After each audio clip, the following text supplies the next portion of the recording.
Go ahead, 17, this is Houston. Hello, Houston, this is 17. Roger, go ahead.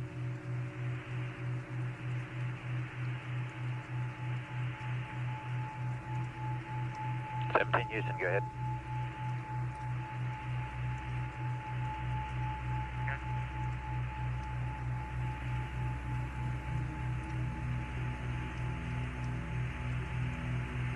Hello, Houston, it's 17. Roger, 17, go ahead. Roger, 17, go ahead.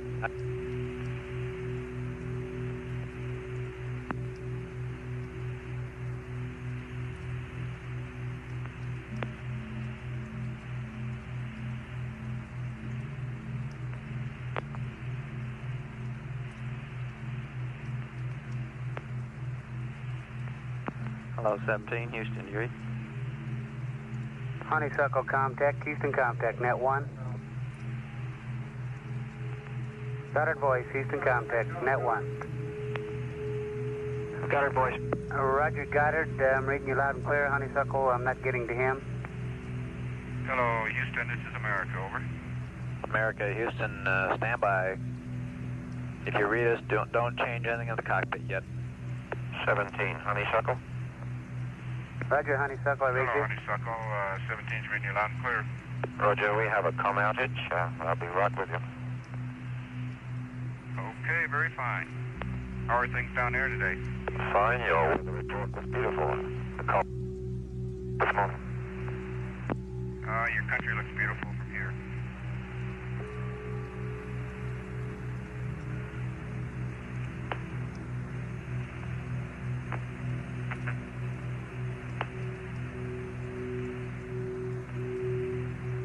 Okay, 17, Houston, how do you read now? We got you, Bob. Okay, that was our network problem, not your problem on board. Okay, thank you. I just figured out what happened to my PTC here. With this exercise, this jack is shaking all of America in all three axes here. Roger, you finally got to 115 on the heart rate. Yeah, my right needles are bouncing back and forth a half a degree. Roger. Gotta find something to pin it on.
Jack, surgeon over here says you got 120 on the heartbeat for a moment there. 122 right now.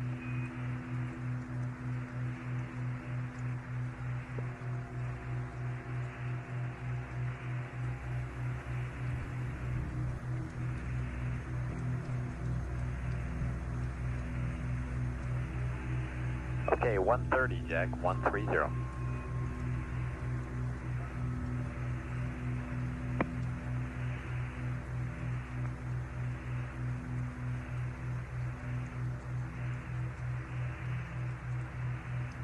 140, Jack, 140.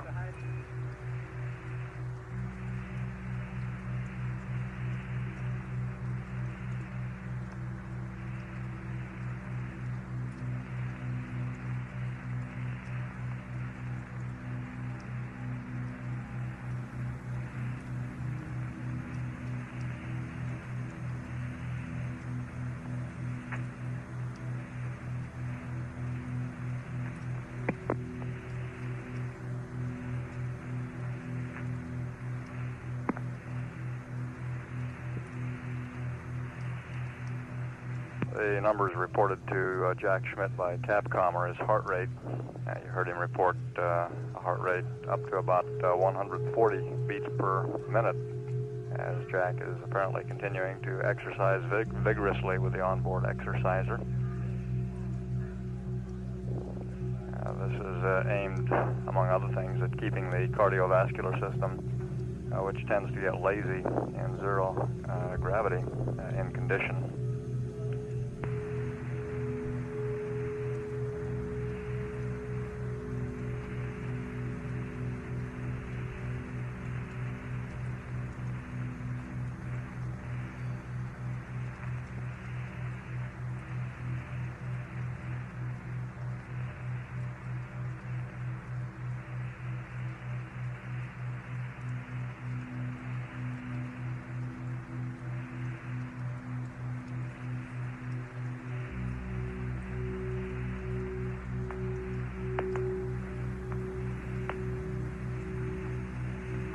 Dean, we've got a serious one here. You might be interested. All that exercise banging around in there de-stratified tank 302, so it stirred it all up good. Yeah. Glad we brought him along then. We found some use for him. Once an ECOM, always an ECOM.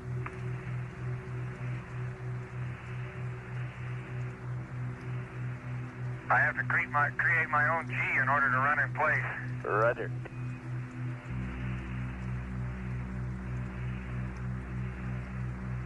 How high up did the heart rate get, Bob? We got you at 140, Jack. Were you running in place? Is that 140 was... Yeah, I'm underneath the right-hand couch, holding on to the main YY strut with my hands and running against the LEB.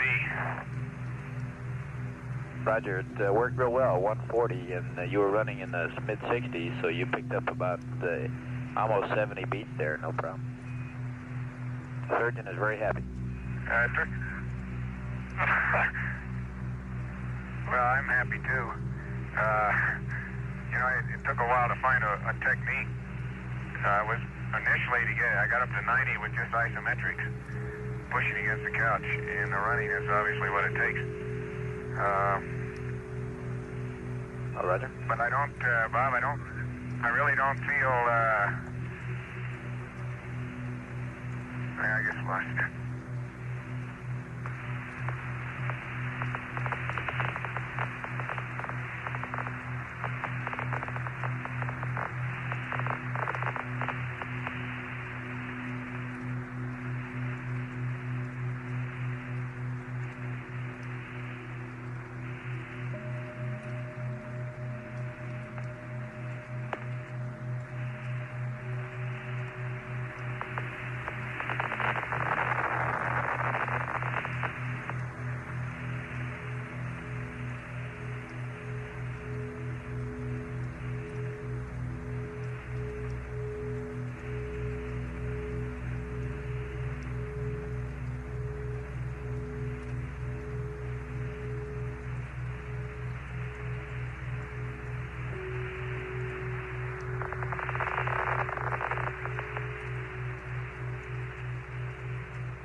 Hello, Houston, 17, you still there? Roger, we're with you.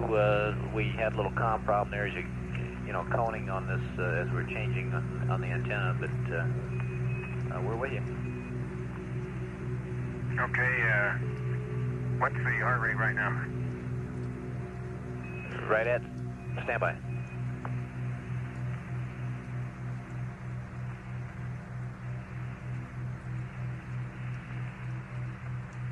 We had a data dropout, Jack. That's why I'm holding on. And it just came on, and we'll tell you in a second here. About 60, Jack. Right about 60 even. Okay, that's where I was when I started, so that's, you certainly recover fast. I don't know whether that's faster than in 1G or not. Well, we're happy with it, or the surgeon's happy with it, so it's good.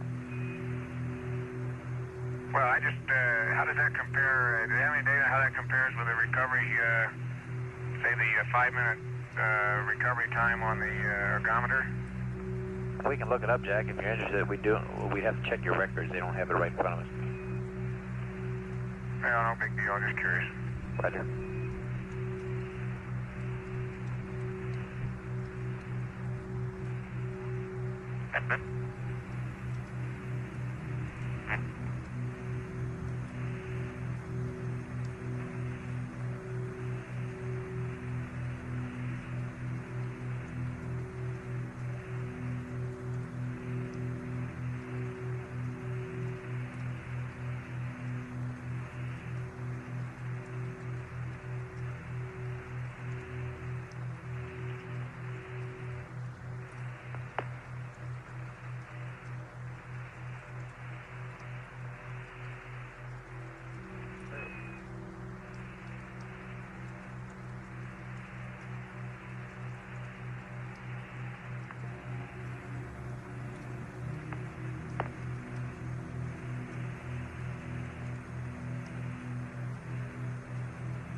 Jack, just for your information, surgeons pulled out the recovery rate data, and it's the same with our data, which is a little rough here. It's the same for 0G as your 1G odometer data.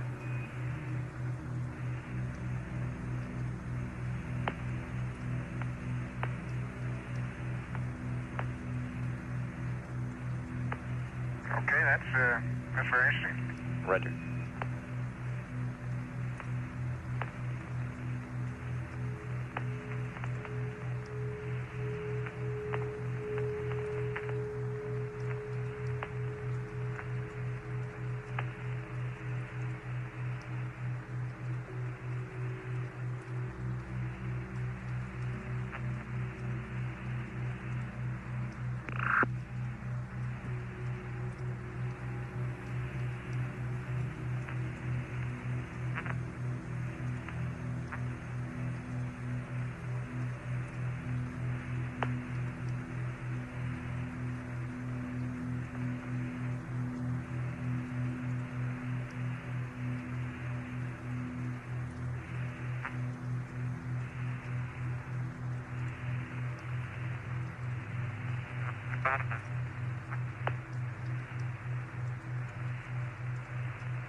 Bob, since we've got a few moments to talk, which I know we won't have later in the mission, something I don't ever remember happening, but it's happening now on the windows. That's the 1, 3, and 5, but not 2 and 4, is that in the center of the window, about 6 or 8 inches in diameter, as you come through the night side of the rotation, you pick up a very light, you might call it even a frost. Very light frost on the window, more like a moisture frost, film of moisture or film of frost, not very thick like crystals at all. As you come through the sunlight, it tends to sublime away, but you never fully lose it until you go back into darkness again.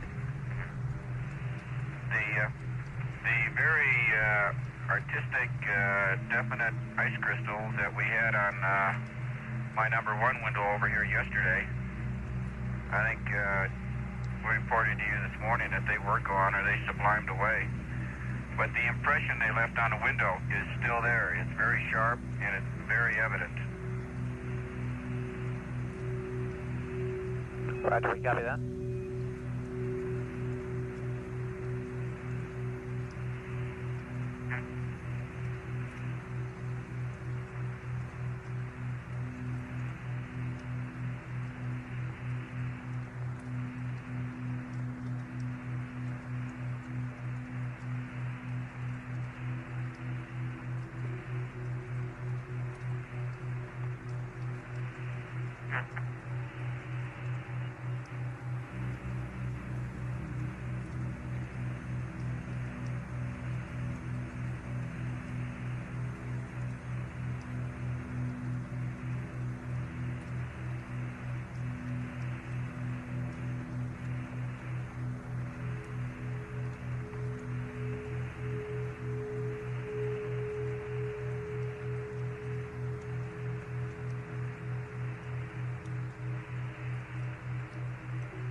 Bob, I don't know whether you were copying Honeysuckle's call to us while you had lost comm there for a while.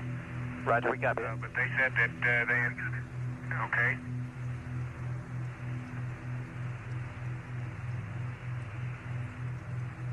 Kind of concurred with your weather report there, Jack. Well, lucky guess. I might say that the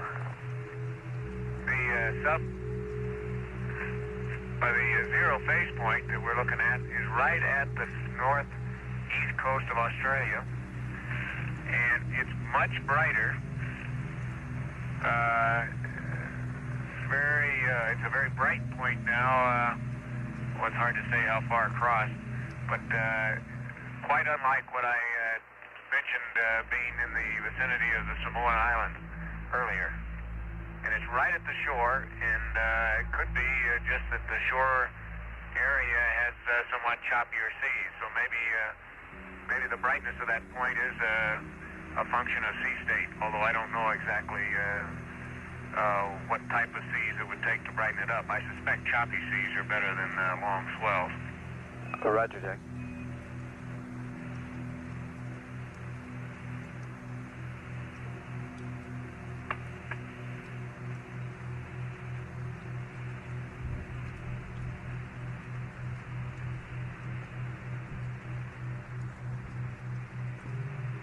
That front seems to have slowed down its progress. It's about in the same position, possibly slightly farther north than when I started talking about it this morning. The wave that seems to be developing off the south west coast of New Zealand is much more pronounced than it was. Definitely seems to now have a slight cyclonic pattern, clockwise pattern, and I wouldn't be surprised if next couple days that moves along the front over towards Sydney, and maybe a little farther north than that Brisbane's probably more likely. Roger, Jack. Yeah, except I got the movement wrong again. Although it does seem to have progressed west from New Zealand.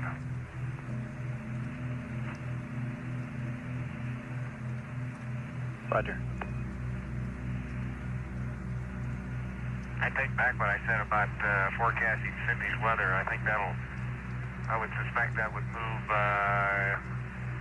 to the northeast. Like, now that I look, it seems like an earlier front, which is partly dissipated, had the same kind of motion, and now lies considerably north and east of the one I've been talking about. Roger.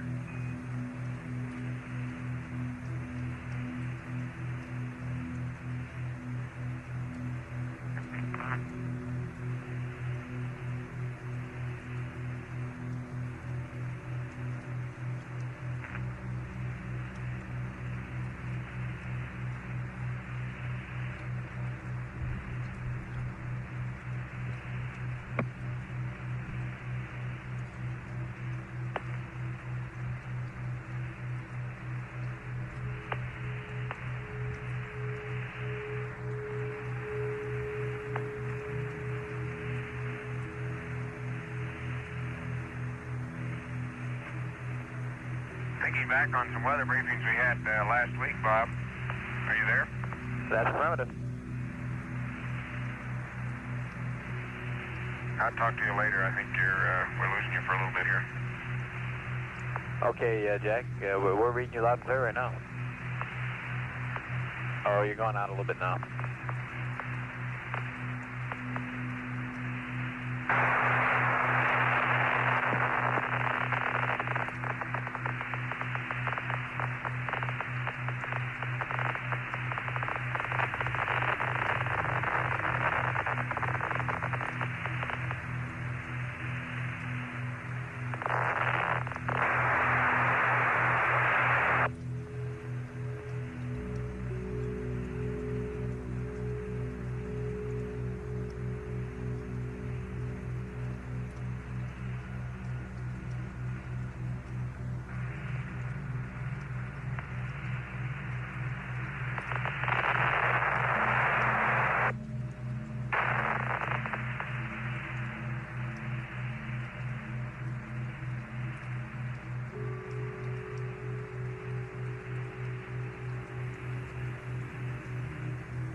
Back with us, Bob?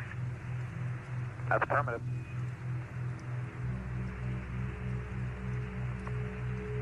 Okay, I was going to try to recover there from that last few statements.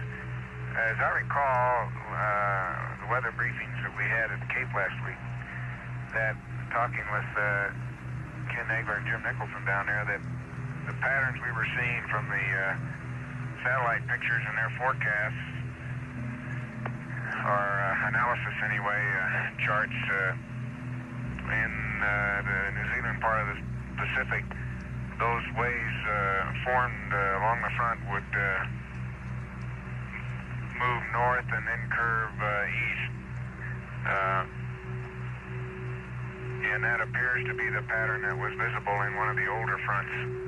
And I suspect if that pattern would hold with the way that's developed right on the coast of New Zealand now, that it might move on up the western coast of New Zealand. We'll probably have a chance to watch that the next few days and see what happens to it. Roger, Jack.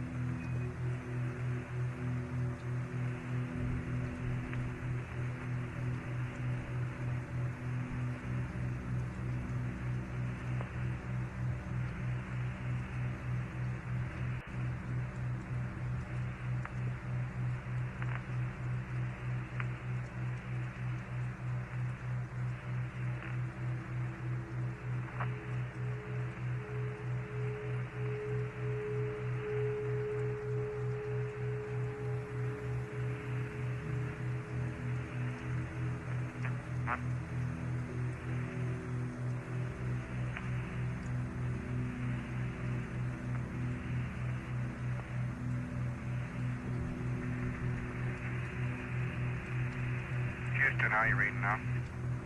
Reading you loud and clear. Okay, Bob, as I look at the clock, we're just 24 hours ago, we were about within our hold somewhere. For this period, yesterday we were in our hold, and I think it goes without saying, but we'd sure like to pass on our debt of gratitude and thanks for the response that the people down at the Cape came up with, and particularly at Marshall. I think we all knew no one would be going anywhere unless everyone was satisfied that we were going all the way, and that's certainly the way we felt, but we do want to thank everybody who had a part in making that come true.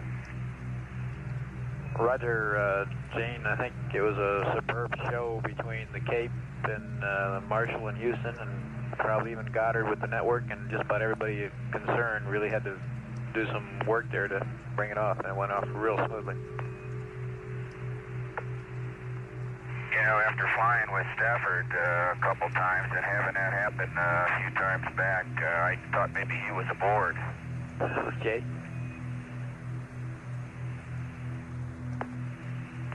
I think that was the first for getting the Saturn V to 30 seconds before ignition, and or rather actually 30 seconds before liftoff and holding there. It got mighty quiet on board about 30 seconds. I sure imagine. We all felt like old hands the second time around, though. Roger. Bob, I've been in that 30-second count one other time, and it's no different the second time around. Roger. But we do appreciate the work, and I think it's typical of what made this manned space program such a super program, the response of people like that. We concur with that, Gene, wholeheartedly.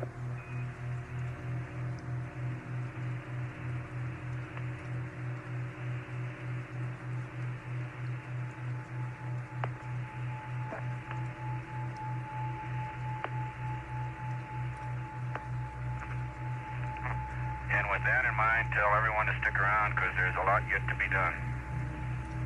You better believe it.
The old accumulator cycled again, I guess, gang.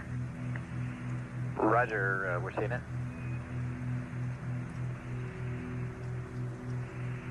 Looks like you got a master alarm. Is that affirm? Yes, sir. That's how we tell these days. Although it doesn't happen all the time, and I guess as long as whenever we have that waste vent closed, we probably wouldn't be bothered by it at night. Roger, that's our feelings here, Jack.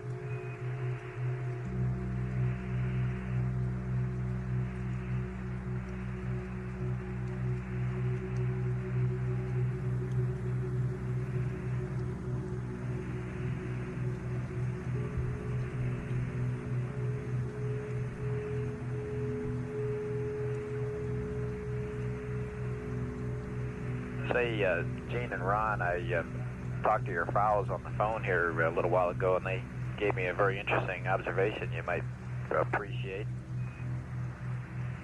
They were standing close to some water when launched, and they noticed that when the booster lit up, something scared all the fish because the water literally began to boil with fish jumping from the light, I guess, or from the shock wave, something.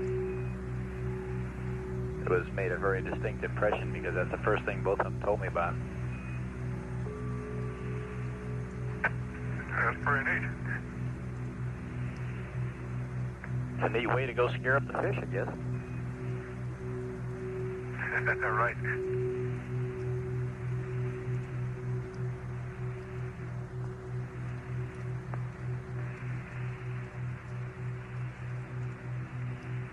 How are they doing today, Bob? Really fine, really fine. They're just, like I said, they're just really tickled pink. And Barbara said that she wants you to know she's going into quarantine till after the weekend here, till after the landing.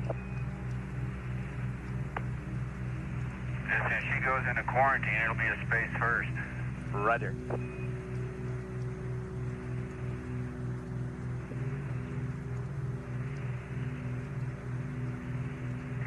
You got to be careful now. You know what to tell them.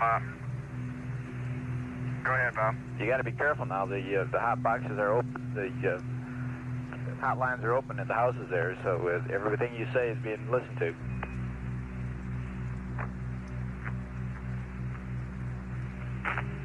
Yeah.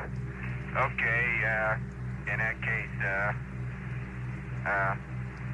just want to say hello, and we're having a super good time. Looking forward to what's coming, and we thank you for the news, Robert. Roger. And my impression of the world, philosophically, I suppose you'll be getting from time to time, but it sure hasn't changed. Roger, Gene.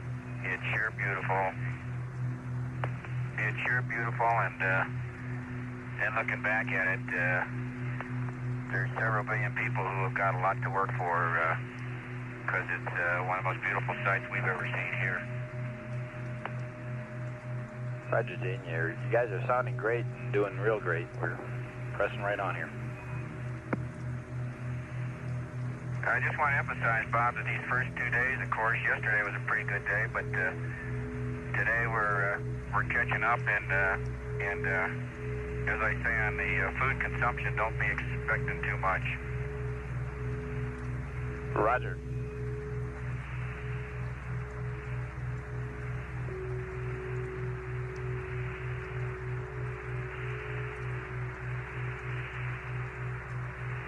Acclimation and familiarity and stowage and preparation and enjoyment and relaxation are really the call of the day today, which is probably the most ideal day in a flight plan to put it, because it's probably the only one we'll have. Roger. Not that they aren't all going to be enjoyable. Hey, Bob, your hourly weather report is due, and I'll wait a while. I keep losing your time. Okay.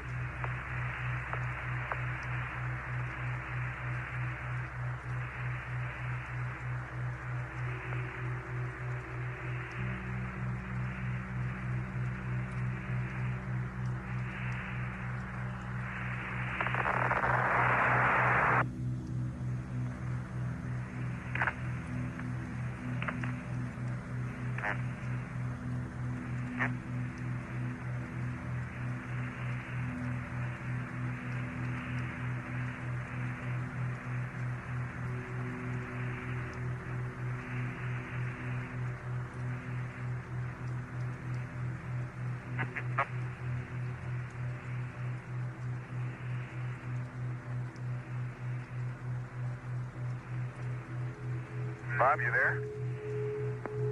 Roger, Jack. We're standing by. Okay, I had a quick look and just bring you up to date. We're starting to be able to see the coast of Asia. Philippines are wide open today, and that tropical storm Teresa that I mentioned, I thought I could see. Indeed, I'm sure that's what that little concentrated mass of clouds was north of New Guinea. And I suspect, although I didn't get a good fix on it, that the folks at Guam may be in for some heavy weather.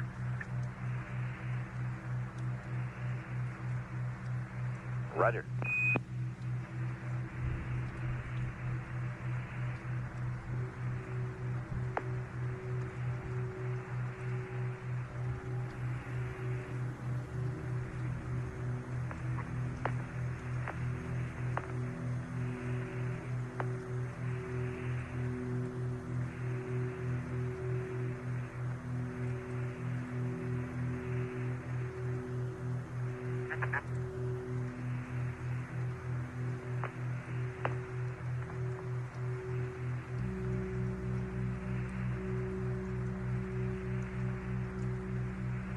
Well, Bob, I got another pair of pictures, and that would be up to 134.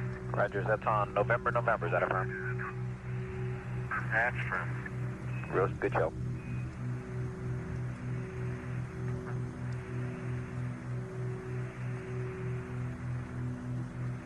And that was taken last pass about 10 minutes ago, if you want to keep track of the GET.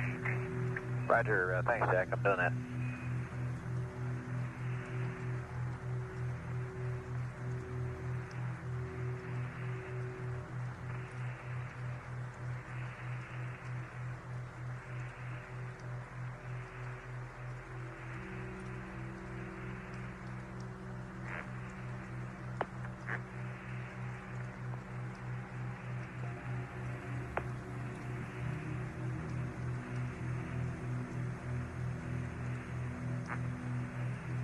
Just for some information for Ron in particular, we've evaluated the data from the mapping camera and the pan camera cycling there, and it looks real good. Everything looks right normal. Hey, that's outstanding. Good deal.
Bob, how do you read 17?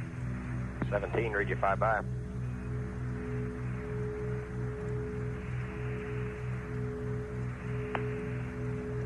That's the strangest sounding Bob I ever heard.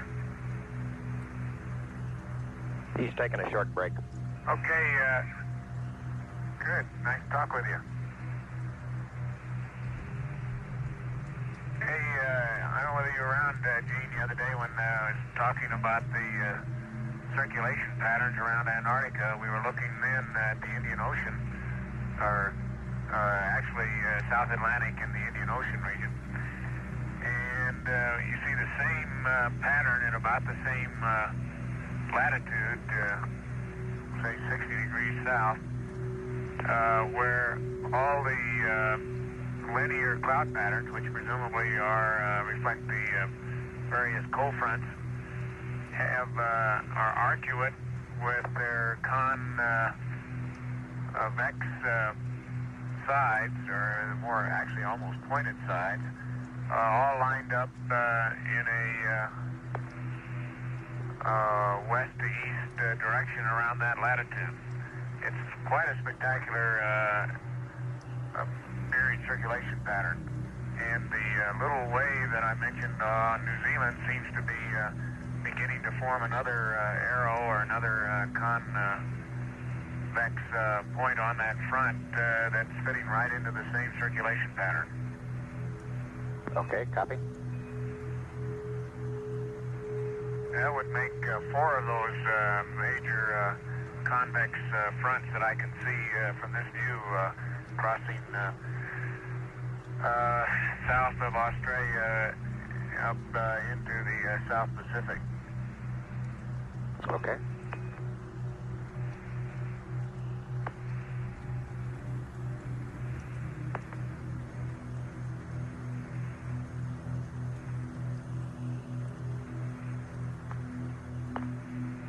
On that tropical storm that was Teresa, I don't know whether they're still calling it now. I'm not sure. It may be a little south of Guam. Guam may not be in trouble with that one.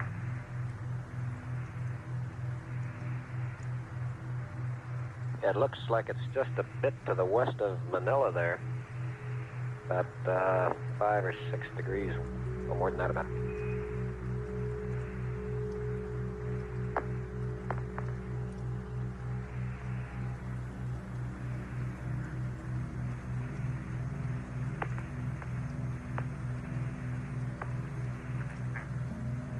Looks like it's about 5 degrees west of Manila and about 5 degrees south. And it is still called Teresa.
Okay, Gene, if you're still there, I don't like to argue with you, but I think our analysis chart's a little more up to date.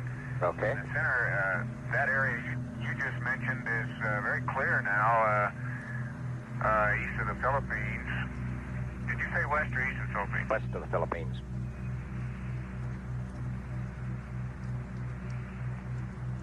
Okay, that area that you mentioned, 5 degrees east, is very clear.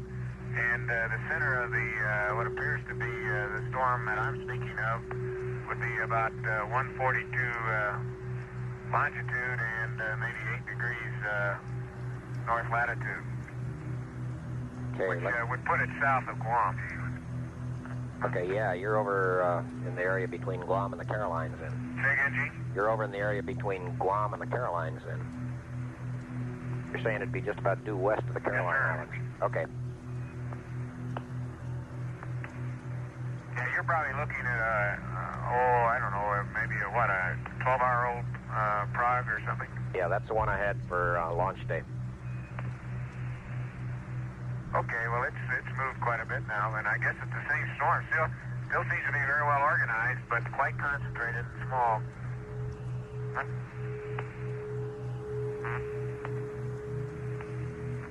Okay, I'll get a new prog in and compare your estimate there. Yeah, I think that's pretty good. Those 142 and 8 degrees would be pretty good center of that storm. I've got some pretty good I can see Mindanao, and I can see the, let's see, just a second, what is that on Australia?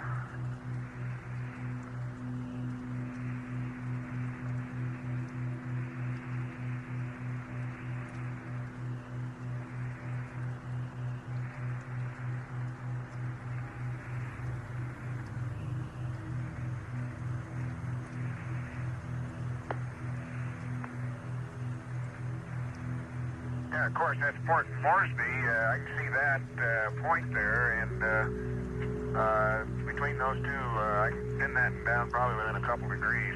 Okay. We'll get a satellite photo and bring it in here in just a bit.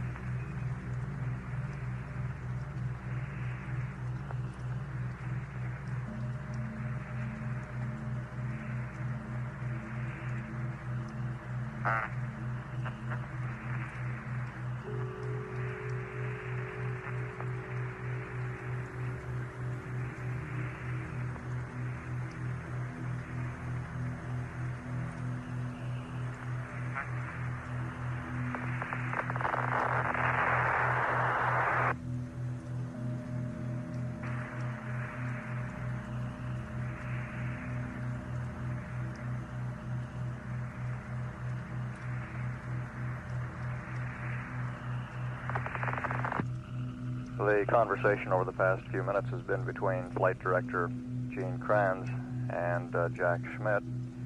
Apollo 17 at this time, almost directly above the northeast coast of Australia, some 94,000 nautical miles from Earth.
Houston, canister number 4 is in Bravo now. Roger, we copy that.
Go ahead, 17.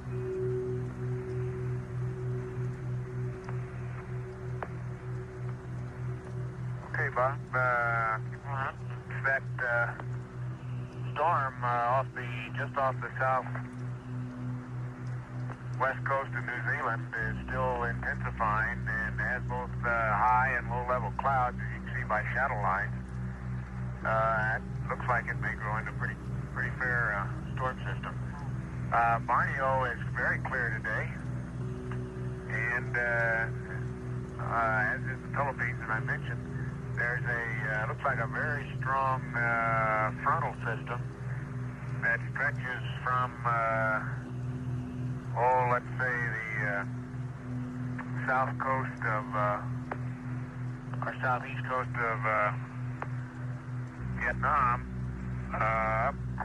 between and across Taiwan, between the Philippines and Taiwan, and across Taiwan, and right along, and I can't tell, I think just south of Japan. I can't tell whether Japan's in the front or not. I'll look at it some more. The strongest storm center that I can see on that is way north, and probably Hokkaido has a fair amount of weather from that storm system.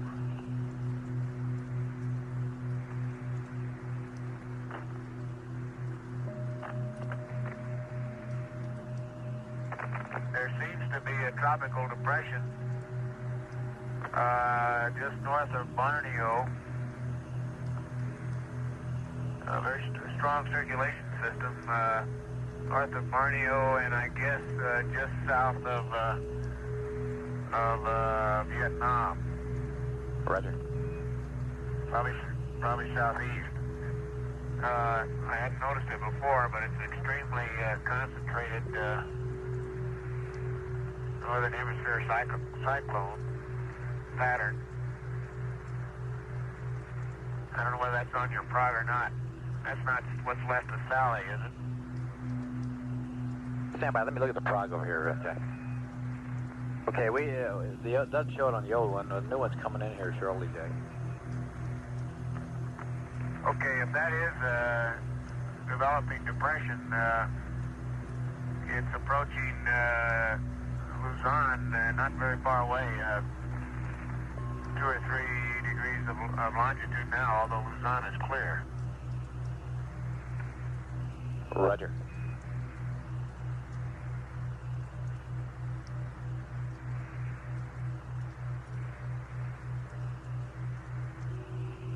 I can see Korea quite well, Bob. It's clear today.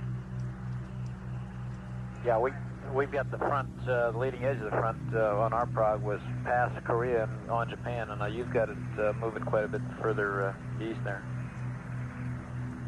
Well, I'm not absolutely sure. Master alarm on the accumulator.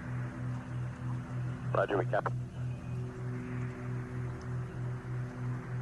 I can't make out Japan specifically yet, but it's clearly past Korea, and by inspection, it looks like it would be also past Japan by now, the trailing edge of the front. However, the circulation center on farther northeast may be affecting Hokkaido, as I said. Roger, like I said, the front on the old prog for yesterday showed that front on the other side of Japan, so it moved across pretty well.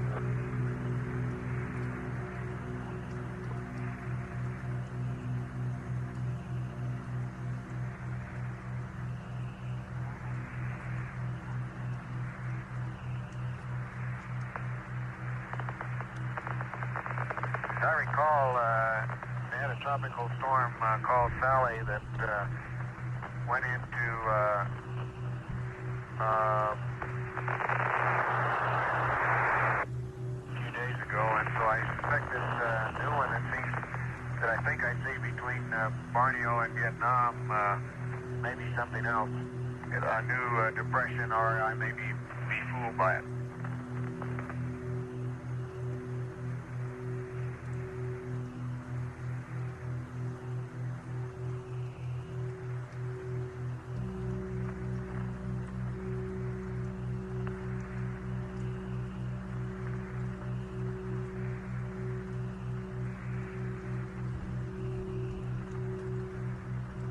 Mainland China, Bob, was the last pass here. I can't see the Earth now, but mainland China looked like it was clear as far as I could see. There might be another front quite a ways inland, but that gets right at the limb, and I can't tell. But Korea, Yellow Sea, and the regions of China south of there, Shanghai and Nanking, and those places are. Look as if they're quite clear today. I'll check that again next time around. Roger.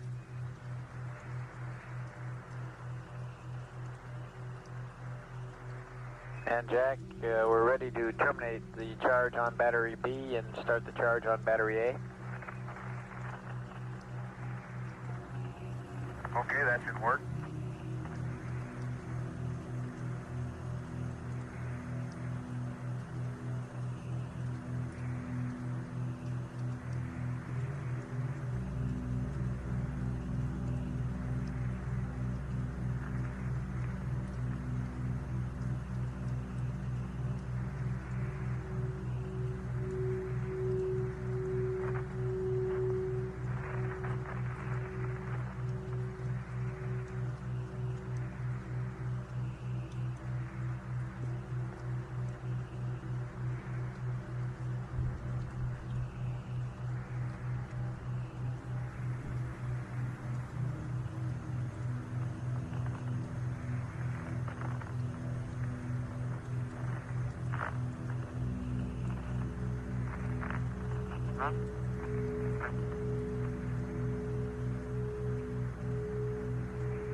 Houston, for your information, system test 7A is about 0.6.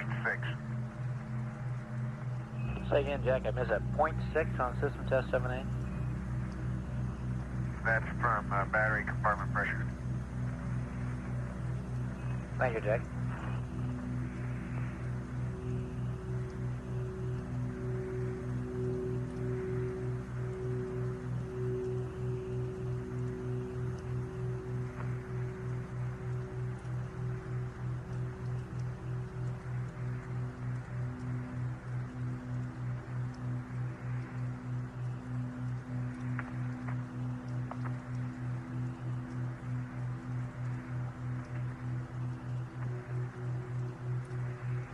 Okay, Bob, battery A is being charged now. Roger, Jack.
Bob, you got any of the Lemmies in there today? Any of the Lemmies? Roger, all sitting by. Just gave me a big thumbs up, Jack. Okay, give them a thumbs up on the rendezvous radar antenna. It looks real good.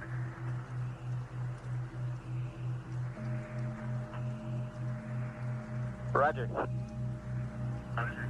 I'm nose to nose with it practically here at about 2 feet, and it's extremely clean, and see absolutely no sign of anything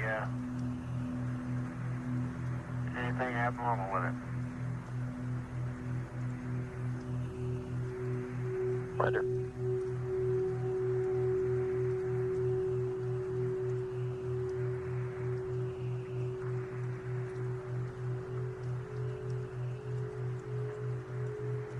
Matter of fact, compared to some of the flaking problems and things like that we've heard about in the past, I never saw a cleaner piece of hardware than that limb looks right now. Roger.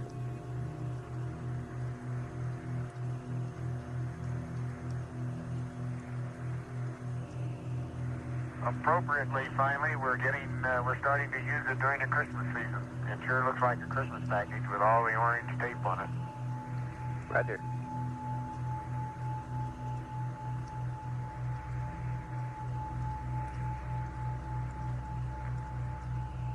Ron, we got your noun 05. Okay, I'll go ahead and accept that one this time.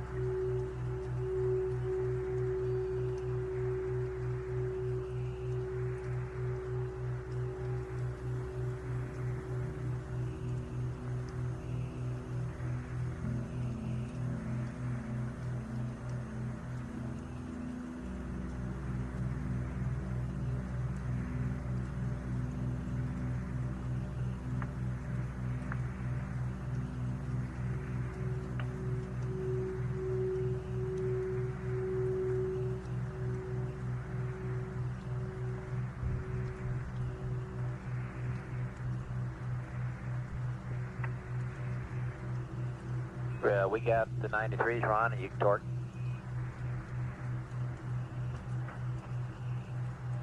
Okay, I'll torque it to 940.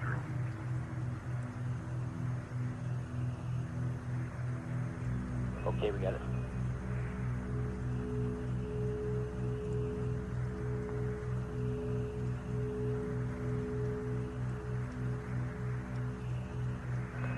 And Jack, we've been looking at our records. We don't have a previous system test reading for 7 Alpha. Do you recall of any previous readings on that one?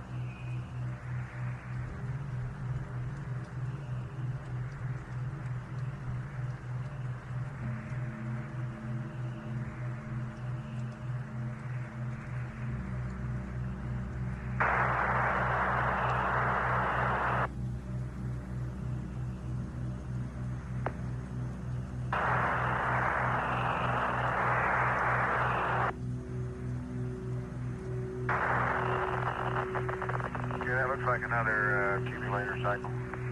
Head of master one.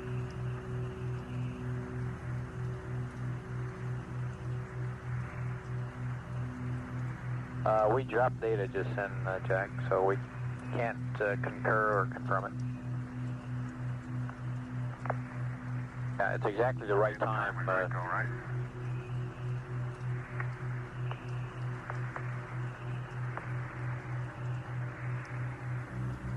Bob, you cut out about your system test meter discussion. Roger, Jack. Do you have any previous 7 Alpha readings? We don't have any in our log here, and we're just wondering what the past readings on that was. No, I think that's the first one that we would have been called to make after a battery charge, right? That's firm, Jack.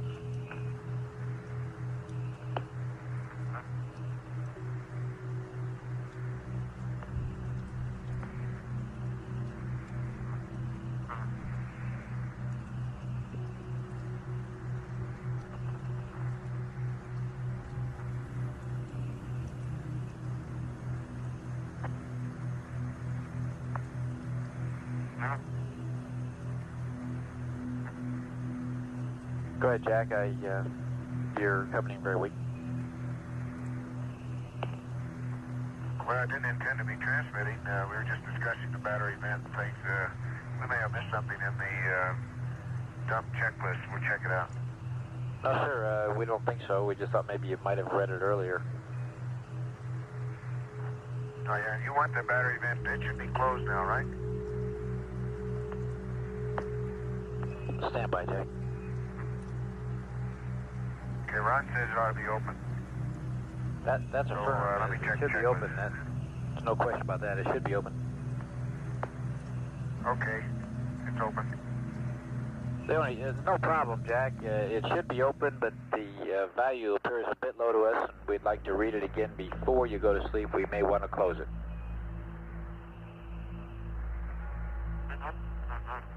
And a nominal reading would be 1.7 on that.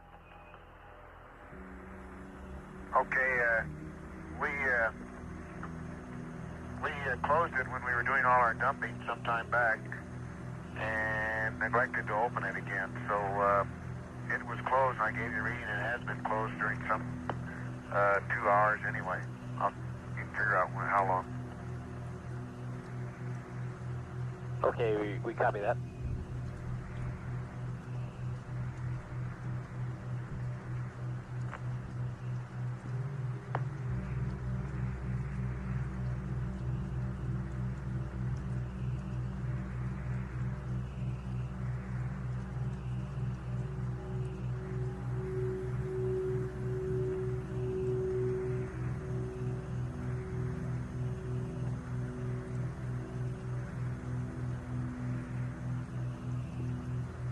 Jack, would you mind opening the vent and watching the system meter concurrently with it?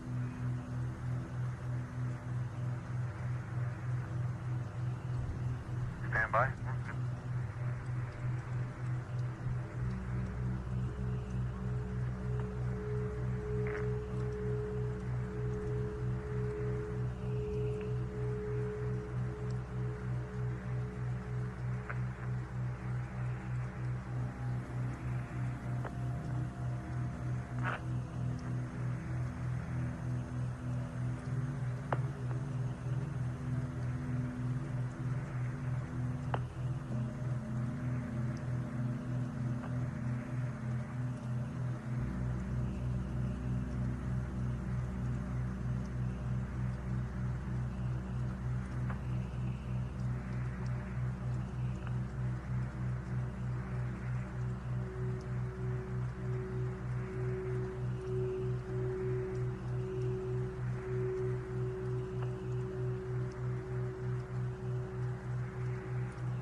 Well, it's closed now, and it's still reading 0.6.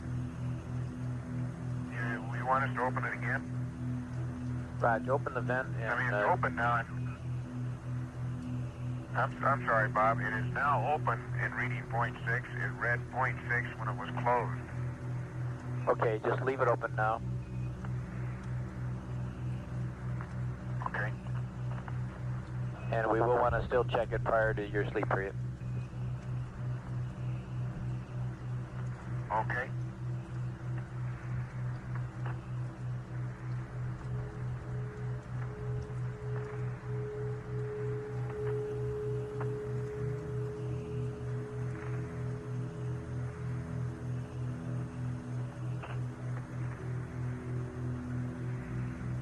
Okay, Bob, a little update on the coast of Asia. It looks like some residual cloudiness would be affecting the Busan region of Korea. And also, that's residual after the frontal passage. And it looks like maybe Shanghai, after all, may have some storms associated with it, but it's really hard to pick out exactly the exact coastline of Asia. But there are some clouds in the Yellow Sea behind the front. Look like they might be possibly some high cirrus as well. Jack, do you still see that storm that you said was sitting between Guam and...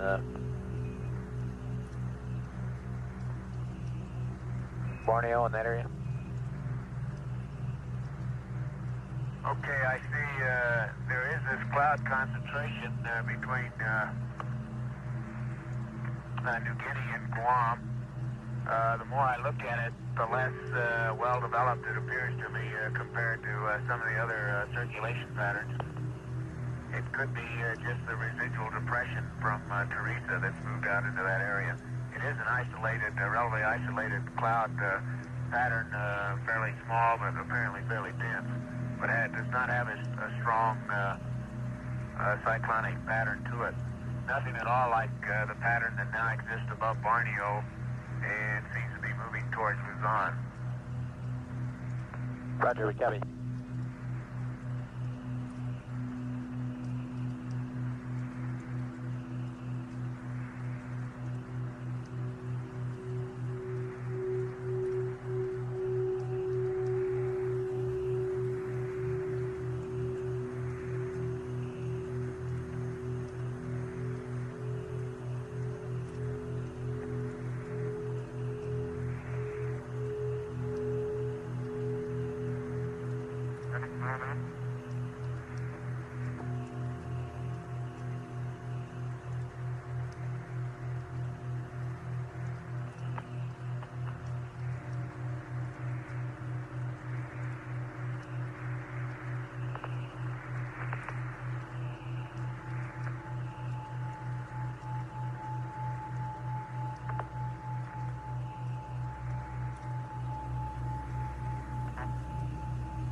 Houston, we're moving into pieces of the pre-sleep checklist.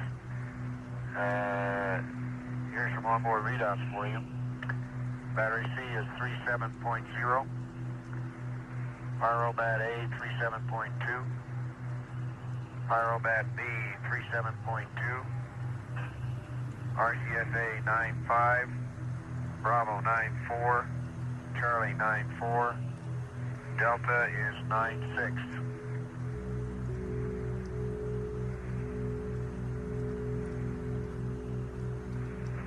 Roger, we copy that. And if you started, we don't want you to reinitialize the PTC until about 2400 on the timeline. Okay. We're just getting a little ahead. We took us longer last night on the pre-sleep than we expected. We're trying to work it out again. Yeah, we don't want to. We want to terminate the waste stowage vent at that time because we think that that vent is what's contributing to our PTC coning. Okay, we're not really ready to go to sleep yet, but we're just moving ahead. Roger.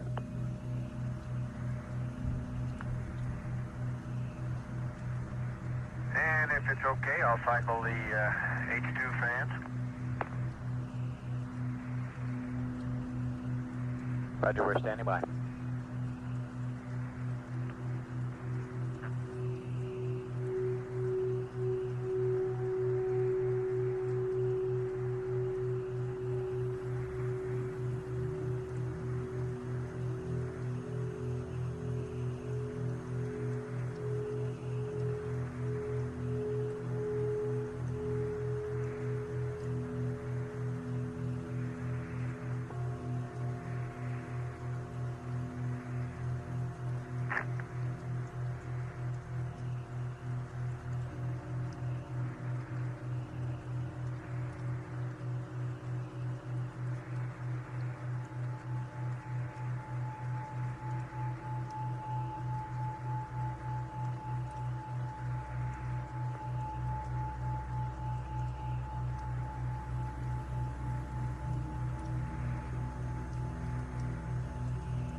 Fans are off. Roger.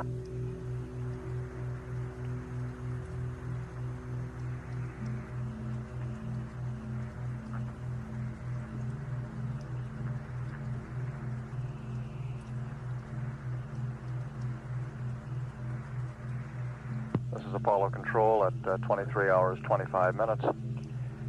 The crew has completed realigning the inertial measurement platform, a platform used as a stable reference. The spacecraft guidance control system uses it as a reference in determining its own attitude.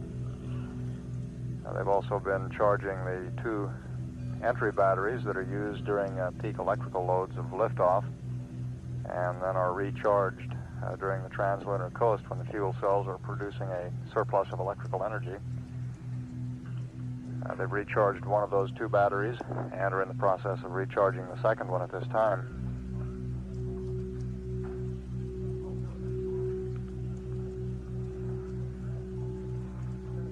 And you heard the crew describe going into their pre-sleep checklist, getting things aboard the spacecraft configured for the sleep period, which is scheduled to begin at 25 hours ground elapsed time, or a little more than 1.5 hours from now.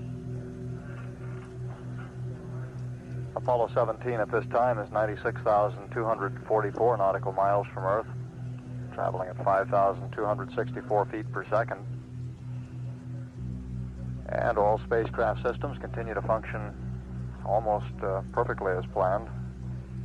A little while ago, the lunar module control officer, confirmed from telemetry what Gene Cernan was reporting visually out the window, and that is that the lunar module appears to be in very good shape. Of course, we have a limited number of telemetry readings on the LEM at this point, but one of them that we do have gives us an indication of the integrity or tightness of the LEM cabins, and we see that from the amount of pressure decay. It appears to be a very tight vehicle.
Hey, Jack, we got a request in here from our Araya friends.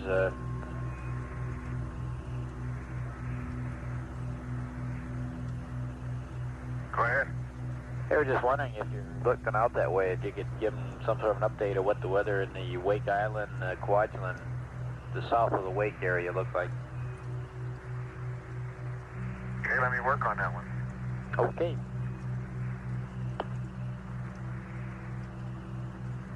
You're going to earn your American Meteorological Society badge here pretty quick. Okay. Let me get the binocular and we'll look at Wake Island.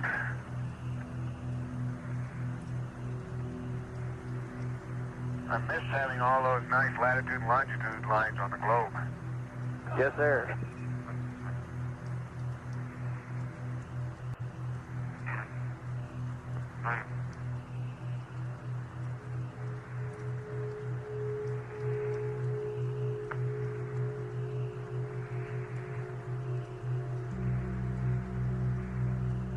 The Araya friends that Capcom Robert Overmyer was referring to are the crews of the Apollo range instrumented aircraft used in supplementing the manned spaceflight network coverage. They'll be leaving from Patrick Air Force Base prior to the end of the mission and flying into the Wake Island area to be on station during Apollo 17's re-entry and splashdown.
Okay, Bob, I'll probably have to work on this one a little more.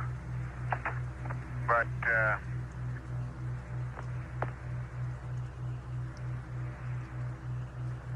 it looks like around Wake, or in the vicinity of the Kwajaleins and north to Wake, about all you have is a lot of cloudiness, although, and in a generally, or a wide part of that Pacific, and I'm talking about 15 or 20 degrees of longitude and latitude, there's a roughly a clockwise circulation pattern, but the clouds do not look very dense or concentrated in any one area. And it leading off to the south east from that general cloud mass, their cyclonic or anticyclonic cloud mass is one of the old fronts, or at least one of the old linear cloud patterns that extends down into the South Pacific.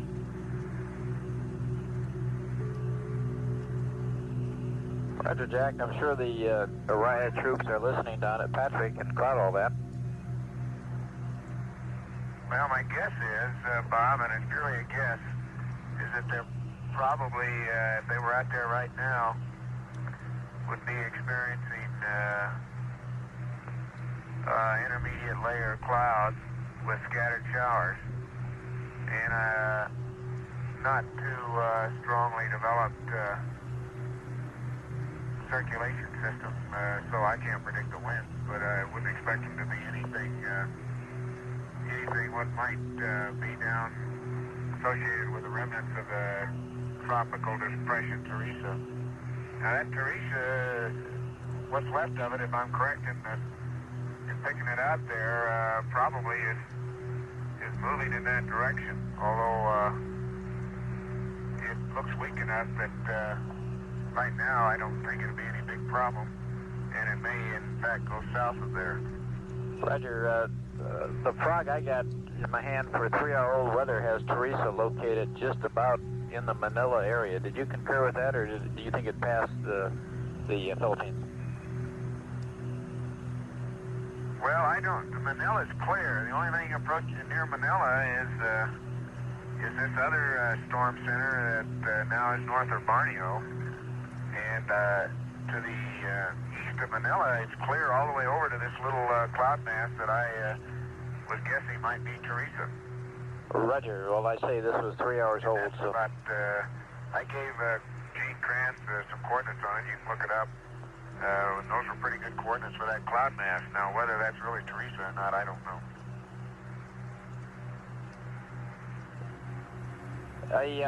We got one thing for the last couple hours here, we've been getting high bitrate data through our new facility, at Tidbin Villa. Tidbin Villa is through a 210 dish, and they're covering the first... Between Wake and the Kwajalein, Marshall Islands, in that area, it doesn't look like a very concentrated weather pattern, although it looks like you'll have ceilings in that region, and they're overcast ceilings rather than broken, except around the fringes of it. Roger. We'll keep an eye on it, of course.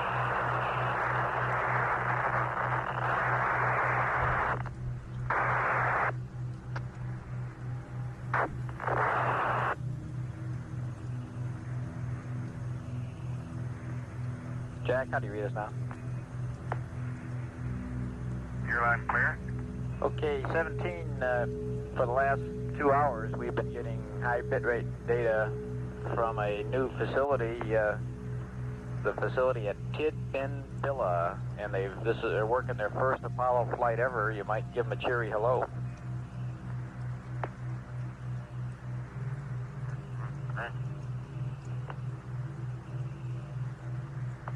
Tidbin Villa, is that correct?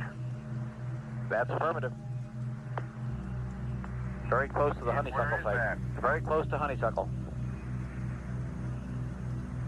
Well, how you doing, Mike?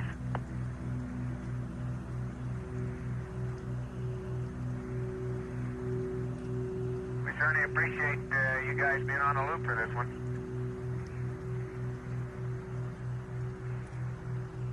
All right. Bye.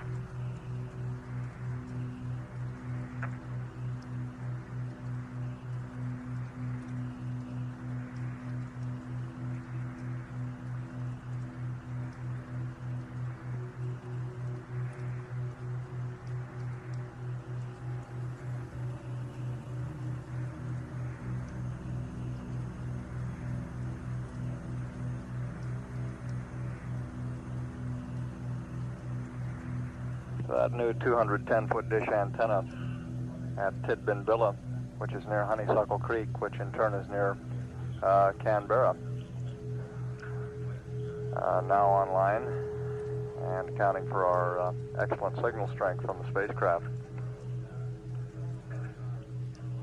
Apollo 17 at this time is 96,958 nautical miles from Earth.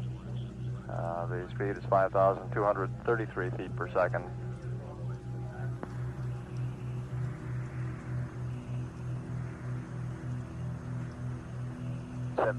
Houston, we'd like accept and we'll update your gyro drift, the pitch, roll, and yaw drift. Okay, you got accept and poo. Roger.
17 Houston, the computer is yours, and you can go back to attitude and reinitialize PTC whenever you want to. Go ahead, Bob. The computer's yours, Gene. Go ahead, You Marie. can go to attitude and reinitialize PTC whenever you want to. Okay, did you mean to leave the computer with verb 21 down on 1 up? Roger, that's your computer with that as you got it. Okay, that's right. That's 1462. Okay.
Seventeen Houston. Roger, go ahead. Right, we've got a recommended configuration for your H2 fans and H2 heaters. We would like the H2 heaters 1 and 2 to auto, and H2 fans 1 and 2 off, 3 to auto. Your O2 heaters look good.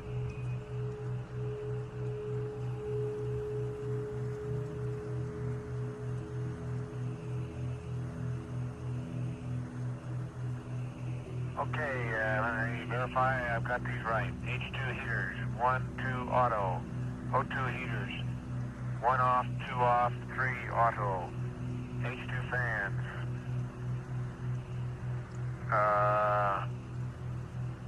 H2 fans, you want off, and auto, is that correct? That's what we wanted on the H2 fans. And the O2 is fine. Okay, they're off. Okay, H2 fans, off, and auto. That's affirmative, Jack.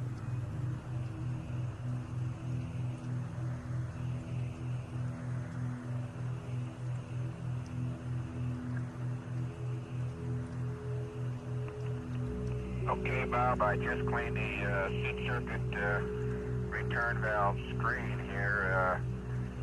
It was probably as expected, a little crud on it. A few things have collected, but really not too bad. Roger, Gene.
Bob, a little more about Wake and the Marshalls and Fudge Lane.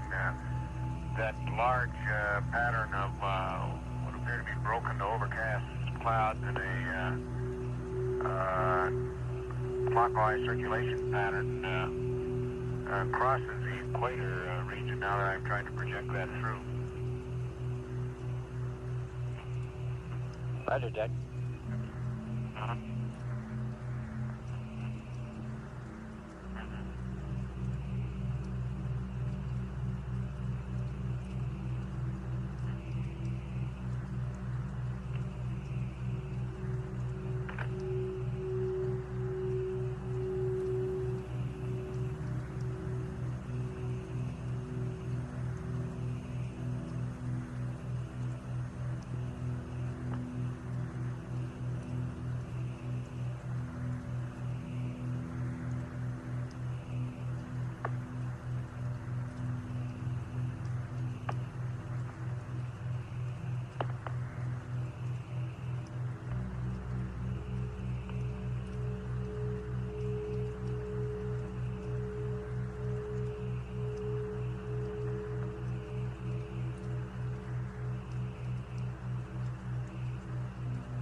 Houston.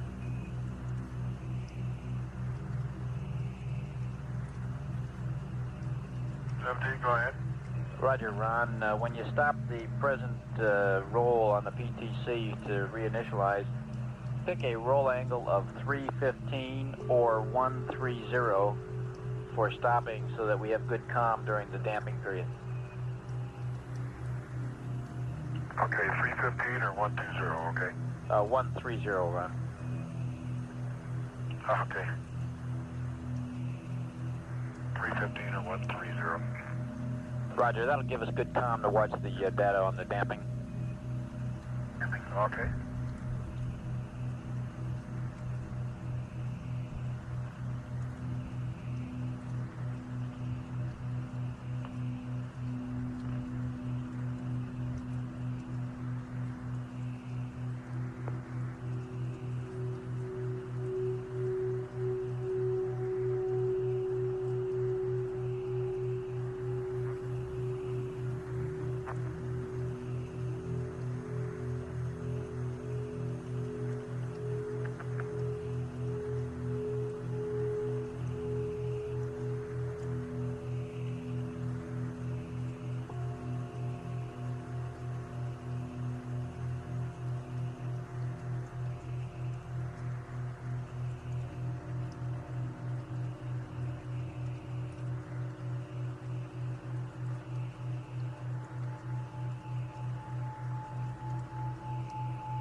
This is Apollo Control now 24 hours after liftoff. And Apollo 17, 97,917 nautical miles from Earth. The crew at the present time is stopping the passive thermal control mode. They'll be re-establishing it. It had begun to diverge a little bit, began to wobble about the axis. The concern in going to sleep with that sort of situation is that it will wobble through the point at which they would have gimbal lock.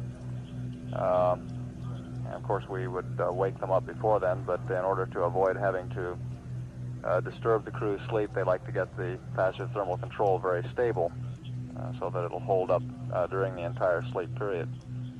And how do you read? Read you loud and clear, 17.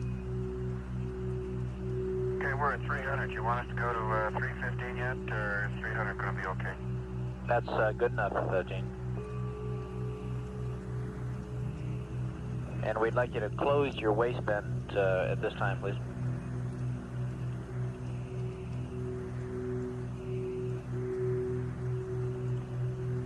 Okay.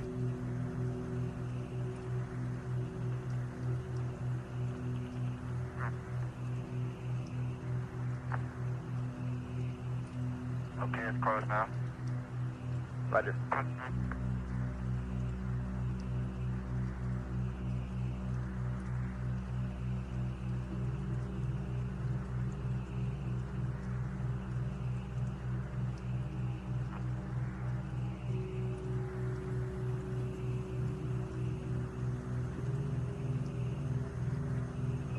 17 Houston, we've got the same recommendation. We recommend Alpha and Bravo for damping, Bravo and Delta for spin up, over.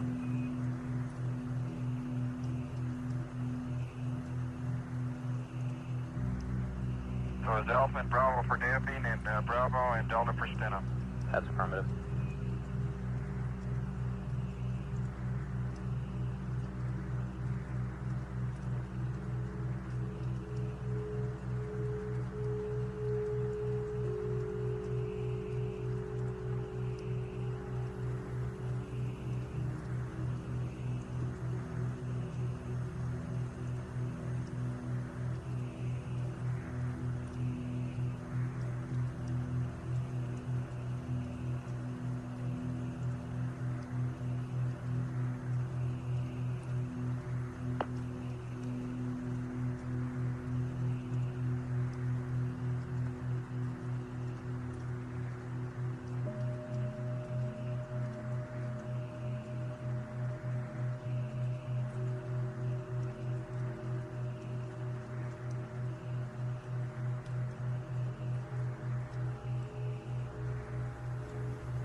Houston. Go ahead. If one of you want to break out the flight plan supplement, we have a change to the E-loads on page 143 due to the change of gyro compensation parameters. If you want to copy them down when you get the supplement out.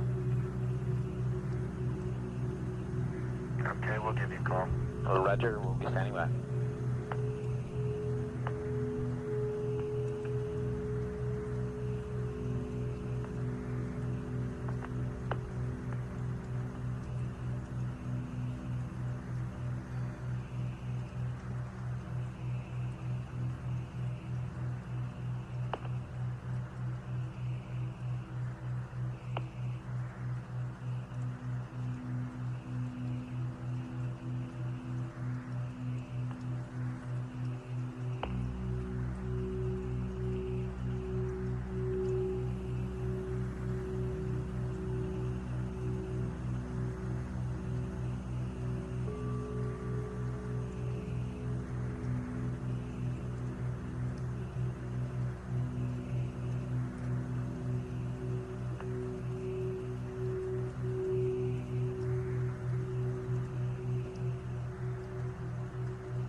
Bob, we're in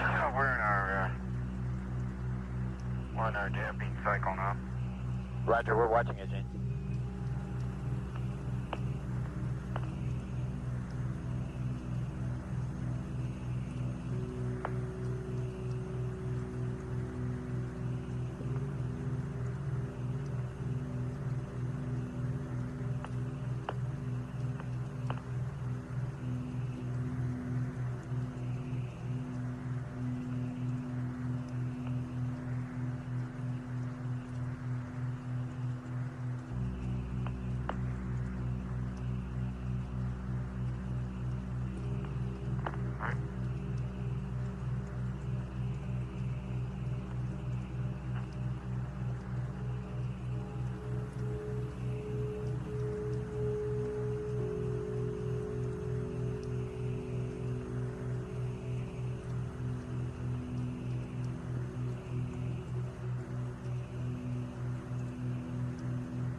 This is Apollo Control.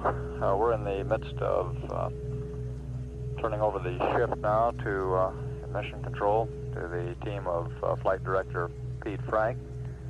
Gene Kranz and his team will be going off shift in about 25 minutes. We do not plan to have a change of shift press briefing. The crew aboard Apollo 17 scheduled to begin an 8-hour sleep period in a little less than 1 hour at a ground elapsed time of 25 hours. And we have no major activities in the flight plan before that time. At 24 hours, 9 minutes, this is Apollo Control, Houston.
I just hit the control stick. It's locked again in roll. It may have bumped a little bit.